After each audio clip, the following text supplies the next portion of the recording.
లేఖన భాగాలు తెరిచి ద్వితీయోపదేశ కాండము 2వ అధ్యాయము 7వ వచనము. నీ దేవుడైన యెహోవా నీకు తోడై ఉన్నాడో నీకేమీ తక్కువ కాదు. Praise Lord. ఆయన మనకు తోడై ఉన్నాడు. మనం ఇంకా దిగులు పడాల్సిన అవసరం లేదు, బాధపడాల్సిన అవసరం లేదు. ఈ రోజు మీరందరూ కూడా చక్కగా తలారా స్నానం చేయండి. వేషధారణ భక్తిని తీసివేసుకోండి, పాపిష్టి క్రియలను మీరు తీసివేసుకోండి. మొట్టమొదటిగా మీరు ఉపవాసం ఉంటున్నప్పుడు వ్యక్తిగతంగా ఉపవాసం ఉండడం మీరు నేర్చుకునే వారిగా ఉండాలి.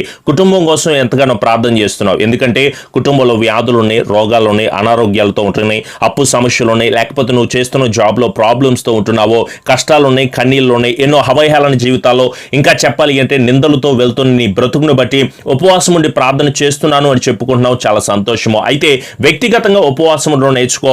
నీ గురించి నువ్వు ప్రార్థన చేయడం ఎంతగానో నేర్చుకోవాలి. అయితే ఏదో పాస్టర్ గారు ఉపవాసం ఉండమంటున్నారని ఉండడం కాదు, కానీ ఆత్మచేత నడిపించబడి ఉపవాసం ఉండడం మీరు నేర్చుకోండి. దేవుని అభిషేకంతో, దేవుని ఆత్మశక్తితో మీరు నింపబడాలి. ఏదో ఉపవాసం ఉంటున్నాను బ్రదర్, ఏమీ తినకుండా ఉంటున్నాను అని చెప్పడమే కాదండి, ప్రార్థన చేత మీరందరూ కూడా నింపబడే వారిగా ఉండాలి. ఏదో ప్రార్థన చేస్తున్నారు, ఆత్మచేత నింపబడమే కాదు, దేవుని వాక్యాన్ని నిరంతరం కూడా ధ్యానం చేస్తూ చదువుతూ నీ ఉపవాస క్రమాన్ని ముందుకు తీసుకెళ్లే వారిగా ఉండాలి. నీ ఉపవాసం ఉన్నట్టు ఎవరికి చెప్పుకోవాల్సినంత అవసరం లేదో, రహస్యముగా చూచుచున్న తండ్రి ప్రతిఫలాన్ని కలుగు చేయబడేలాగున తప్పకుండా దేవుడు మీ కుటుంబంలో కార్యములు జరిగించబడేలాగున, ఎలా జరుగుతుంది మిరాకిల్, ఎలా జరుగుతుంది కార్యాల్లో, అవదనుకున్నాము, జరగదనుకున్నాము, ఏమీ వల్ల కాదు అని చెప్పేసి అనుకుంటున్న ప్రతి విషయము కూడా ఉపవాస ప్రార్థన వల్ల తప్పకుండా కార్యాలు జరిగించబడతాయి. చెరసాల్లో ఉన్న వారికి విడుదల కలిగిందండి. బంధింపబడిన వారందరూ కూడా విడిపించబడ్డారు. చావు దగ్గరికి వెళ్ళిపోయిన ప్రతి ఒక్కరు కూడా పూర్తి విడుదల పొందుకున్నారండి. ఆయన దగ్గరికి వస్తే పడిపోయిన వారందరినీ కూడా ఆయన ఉద్ధరిస్తాడు. కృంగిపోయిన స్థితిలో ఉంటున్నావని బాధపడతా ఉంటున్నావు కదా, నిన్ను తప్పకుండా లేవనెత్తుతాడు. గుండె చెదరి దిగులు పడుతున్న ప్రతి ఒక్క పరిస్థితిని కూడా తప్పకుండా ఆయన బాగు చేస్తాడు. ఈ రోజు మన గాయములు కట్టువాడు ఆయనే.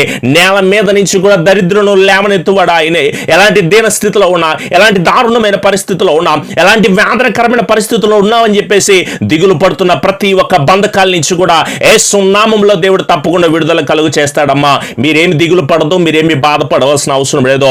శ్రమ దినం వచ్చినప్పుడు మనం కృంగిపోతే ఎలా, శ్రమ వచ్చినప్పుడు మనం అందరం కూడా బాధపడితే ఎలా, అలా కాకుండా ఆ శ్రమను మనమందరం కూడా జయించే వారిగా ఉందామో. ఆయన భేదంలో కూడా పైకి లేవనెత్తువాడండి. దరిద్రులకు న్యాయము తీర్చేవాడు ఆయన. తండ్రి లేని వారు అనుకుంటున్నారు కదా, భేదవారు అనుకుంటున్నారు కదా, పేదవారు అనుకుంటున్నారు కదా, స్వస్థత లేదు అని చెప్పేసి అనుకుంటా ఉంటున్నారు కదా. తండ్రి లేని వారినైనా దేవుడు సహాయాన్ని దయచేస్తాడు. అమ్మ, భర్త లేడని, బిడ్డలు లేరని, కుటుంబం లేరని మీరెవరు దిగులు పడాల్సిన అవసరం లేదు. నా దేవుడు అనాథలను కూడా ఆదరించే దేవుడు.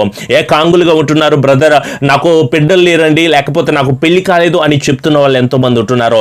ఏకాంగులు కూడా సంసారులుగా చేస్తాడో. గర్భఫలాన్ని తెరవగలిగింది సర్వోన్నతుడైన దేవాది దేవుడు మాత్రమే. నేను ప్రకటిస్తున్న సర్వోన్నతుడైన దేవాది దేవుడు ఒక్కడ మాత్రమే ఆయన గర్భఫలమును ఇవ్వగలిగిన, తెరవగలిగిన సమర్థత కలిగిన దేవుడు ఆయన. ఎలాంటి అద్భుత కార్యాలను చేస్తాడు ఆయన. దరిద్రులు మొర్ర పెట్టుకుంటుంటే వారి ప్రార్థన ఆలకిస్తాడు, దీనులు మొర్ర పెట్టుకుంటుంటే దేవుడు ప్రార్థన ఆలకిస్తాడు. కానీ మీరెవరు కూడా మొర్ర పెట్టలేని స్థితిలో ఉంటున్నారు. వాక్యం వింటున్నారు, చాలా సంతోషం బ్రదర్.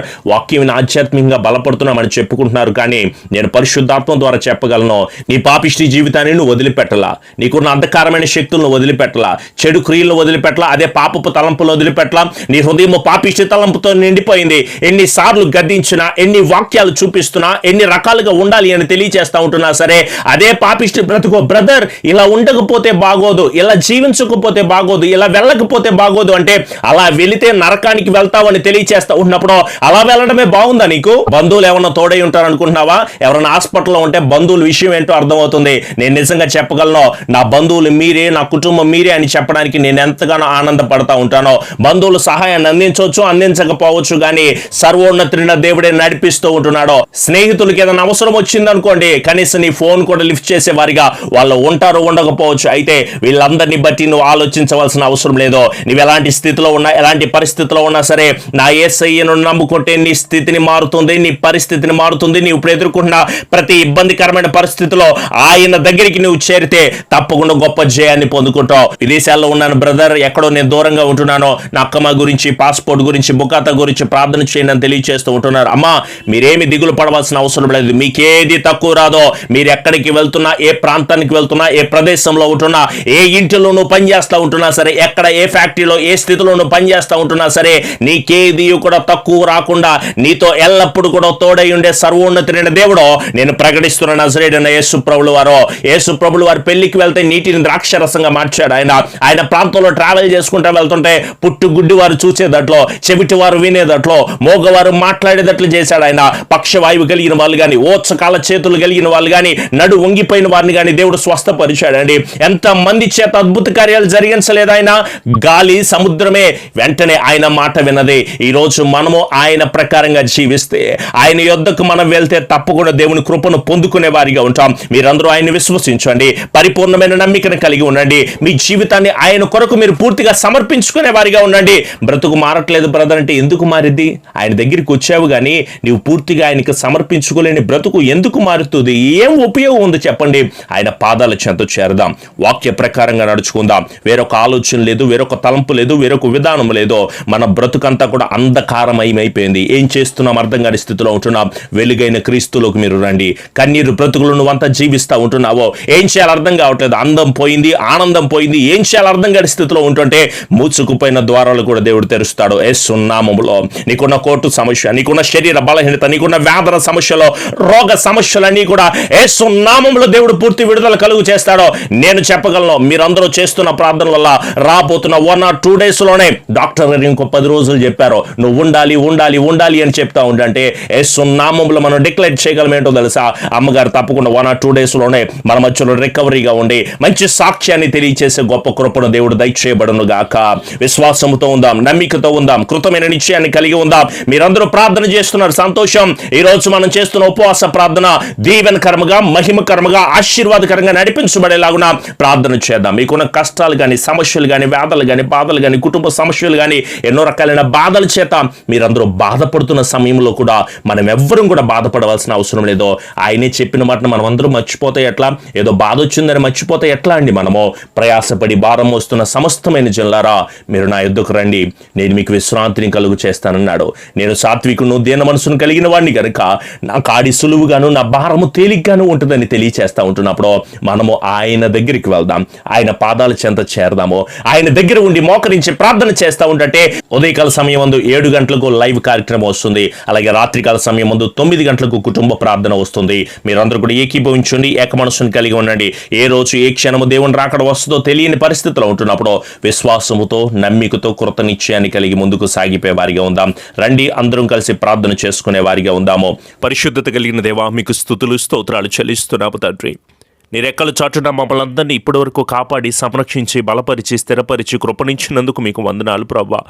ఈ వైరస్ మమ్మల్ని చేయకుండా నీ దూతల కాపుదల మా అందరికీ మీరు కలుగు చేయమని వేడుకుంటున్నాం ప్రభువా.